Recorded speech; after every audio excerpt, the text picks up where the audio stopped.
शेतकरी मित्रांनो, सुनील पाटील यांच्या पपईच्या प्लॉटमध्ये आपण आलेलो आहोत आणि या प्लॉटला 85 दिवस पूर्ण झालेले आहेत.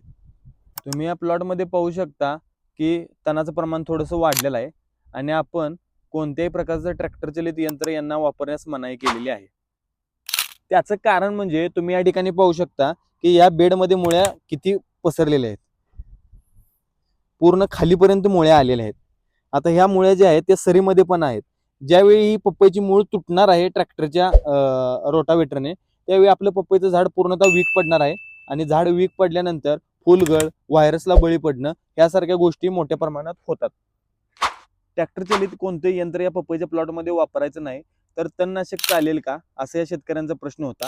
तणनाशक आपण पपई पिकामध्ये सजेस्ट करत नाही, पण इमर्जन्सी जर आपल्याला तणनाशक वापरायचंच असेल तर फक्त सरीमध्ये आपण स्वीप पॉवर वापरण्यास सांगतो आणि आपल्या बेडवरलं जे तण आहे ते कामगारांच्या माध्यमातून काढून घेतलं पाहिजे खुरप्याद्वारे. तसेच ज्यावेळी आपण सरीमध्ये तणनाशक वापरणार आहे स्वीप पॉवर, तर ते तणनाशक जे आहे ते फक्त पपईच्या खोडावरती उडलं नाही पाहिजे. जर पपईच्या खोडावरती उडलं तणनाशक ते, तर पपई पीक सेन्सिटिव्ह असल्यामुळं तुम्हाला तिथं रिएक्शन आलेले दिसून येईल. पपई पिकामध्ये तणनाशक वापरत असताना इमर्जन्सीसाठी एखाद वेळी ठीक आहे, पण त्याचा अतिवापर पपई पिकासाठी एकदम हानिकारक आहे.